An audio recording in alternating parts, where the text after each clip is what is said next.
ini saya berada di salah satu karya peninggalan sejarah pada abad ke-8 Masehi. Candi merupakan bangunan yang paling menonjol di Yogyakarta. Apakah Anda dan keluarga belum mempunyai rencana liburan? Mari saya ajak Anda ke Candi Sari.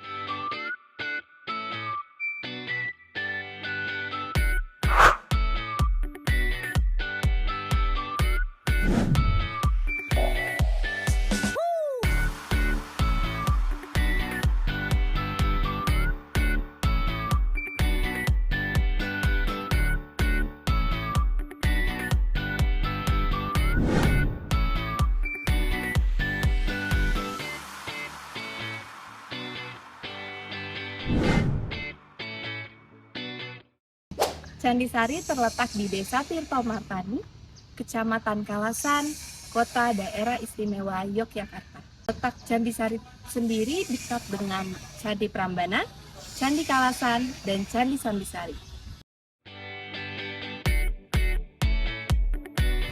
Diperkirakan Candi Sari dibangun pada masa kepemimpinan Rakai Panakaran, kurang lebih pada tahun 8 Masehi. Dibangunnya Candi Sari bertepatan dengan dibangunnya Candi Kalasan. Memang dua candi ini memiliki sebuah kemiripan, yaitu dari segi reliefnya ataupun segi arsitekturnya.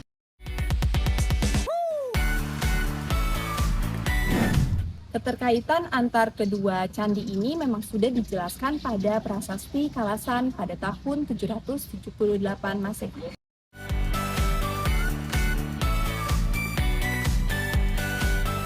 Akhirnya dua candi ini dibangun, yaitu Candi Kalasan sebagai tempat pemujaan Dewa Tara, sementara untuk biara pendeta-pendeta Buddha di Candi Sari.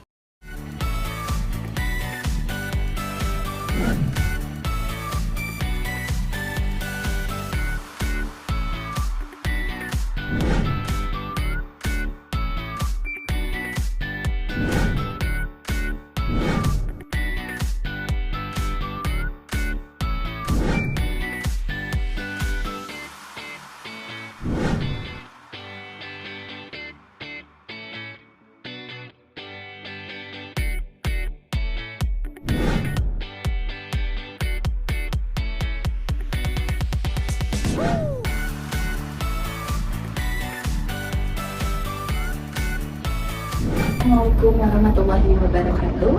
Dengan Bapak saya Andinda Ramadhani Putri dari Universitas Negeri Yogyakarta dari program studi pendidikan sejarah, Pak. Pada kesempatan kali ini izinkan saya untuk mewawancarai Bapak terkait Candi Sari, ya Pak.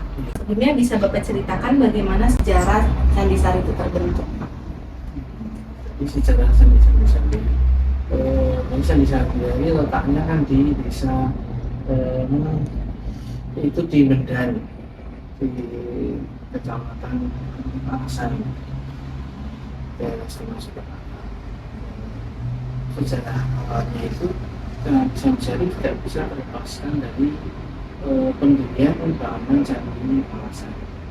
Karena waktu pendirian Candi Kalasan, setelah pendirian Candi Kalasan, itu para biksu meminta Raja waktu itu Raja Panakaran itu untuk membangun sebuah wihara,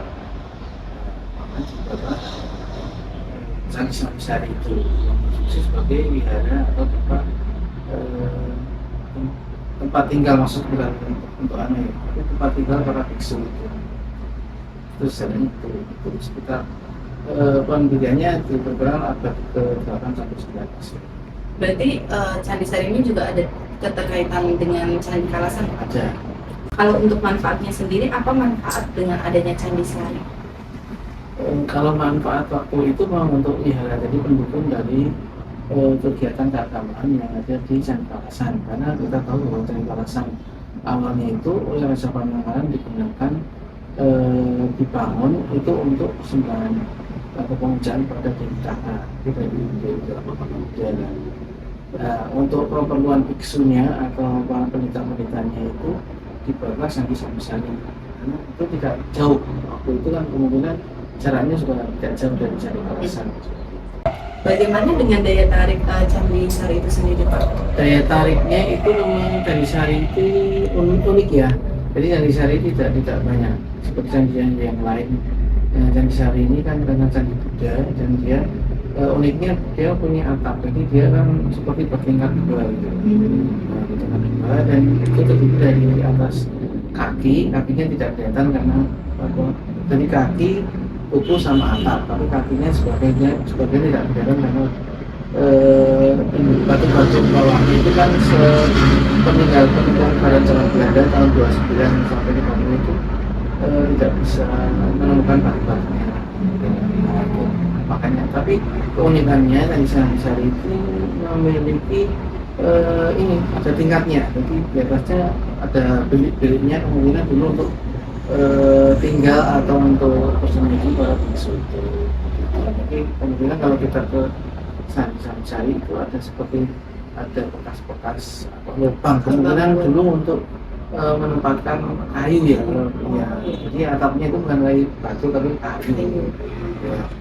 Dan keunikan yang lain itu dia memiliki lapisan di luar itu kalau kita ke sana lapisannya kalau sampai sekarang masih terlihat agak kuning-kuning gitu tuh, itu namanya Vajrayepa. Nah, Vajrayepa itu juga sama dengan Candi Kalasan juga ada. Memang itu nenek moyang kita dulu itu buat Vajrayepa itu untuk untuk keindahan candi. Jadi kalau itu konon kalau waktu bulan purnama itu mengeluarkan warna keemasan, bersinar gitu. Itu untuk melapisi candi.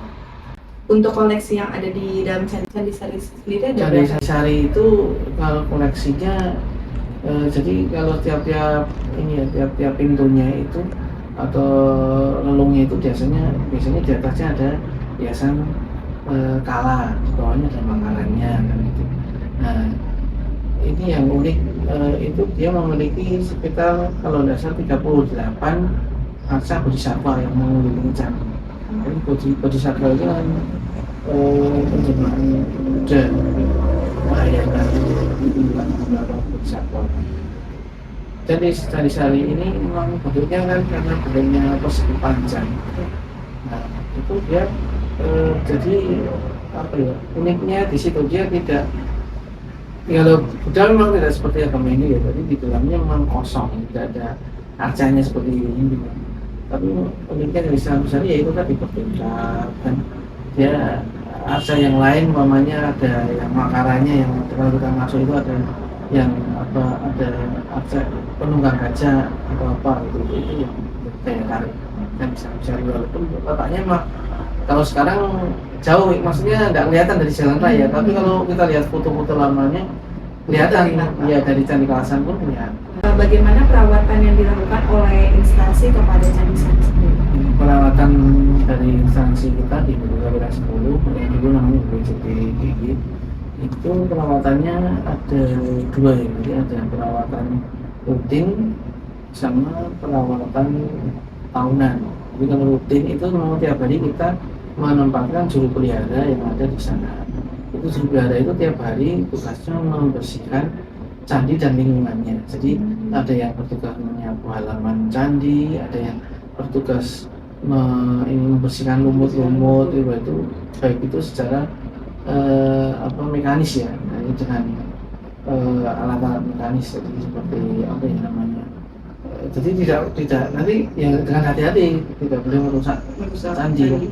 Nah nanti kalau yang perawatan atau namanya konservasi secara nanti biasanya tahunan itu ada mungkin dalam waktu 3 bulanan itu ada konservasi perhatian bersihan atap Candi Sari gitu.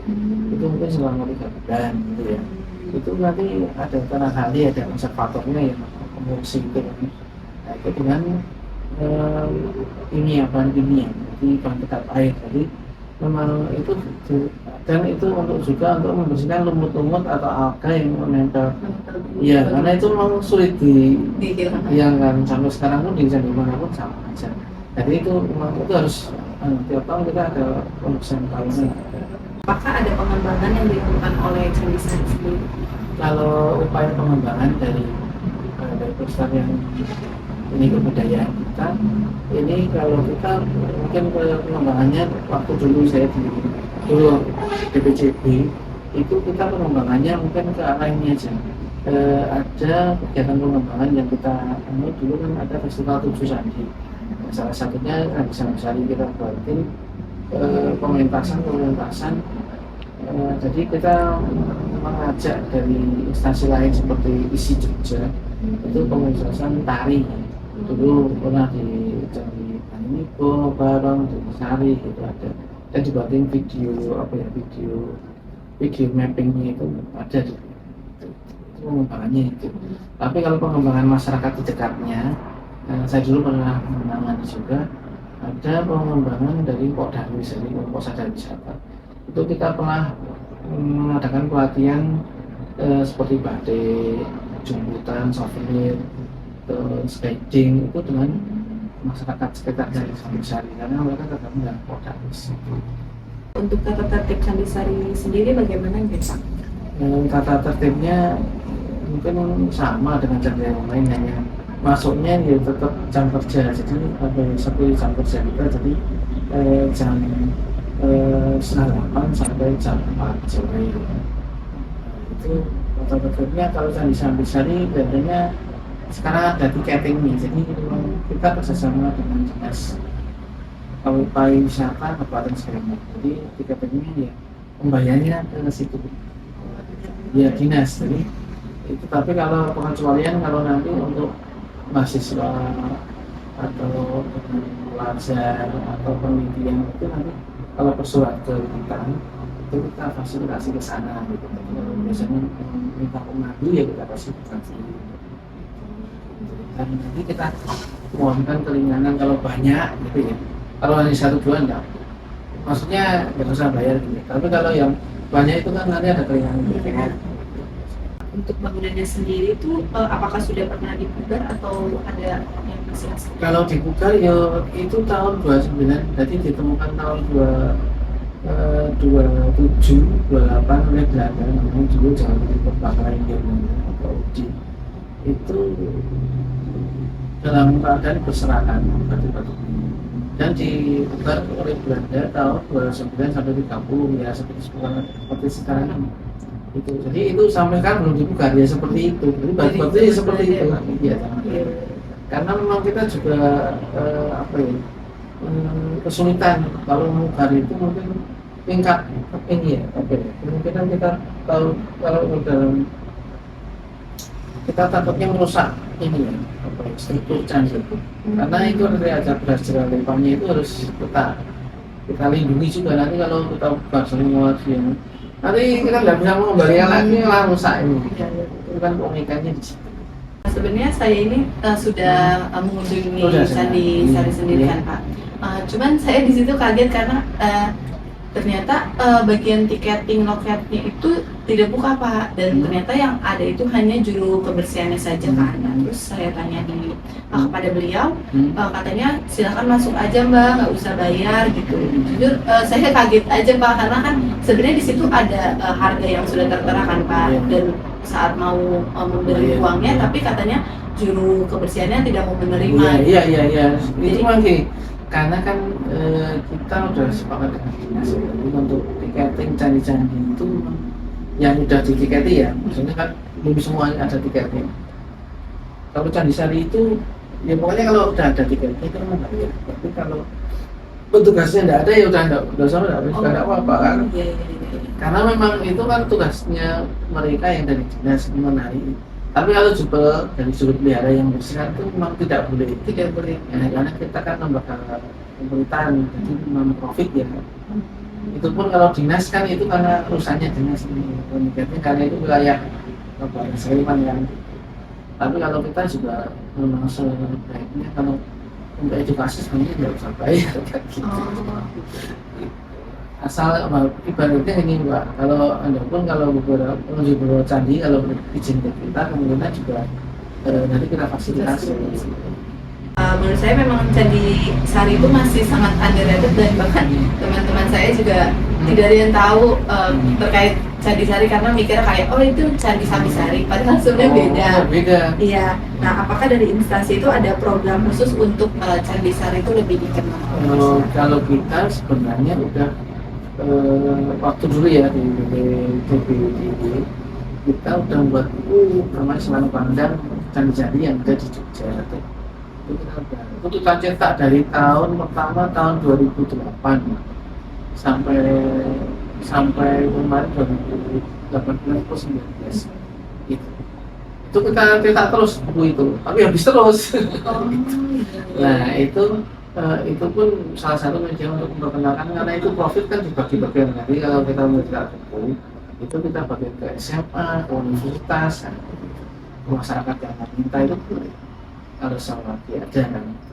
Nah, selain itu kita juga menyebarluaskan lewat sekarang lewat media sosial, lewat website itu ada tulisannya tentang di kebudayaan itu juga ada, terus ada dari ke Instagram, Facebook itu ada. Mungkin selain itu juga kita harus mengenalkan perlu lagi menggunakan Candi Sari ini memang jarang dikenal karena memang penelitian di Candi Sari ini juga terbilang sangat minim kan, karena setelah pengubaran tahun 1930 itu kita hanya punya tulisannya dari orang Belanda namanya Bernard Kempers itu sudah diterjemahkan ke Indonesia, hanya itu aja sumbernya.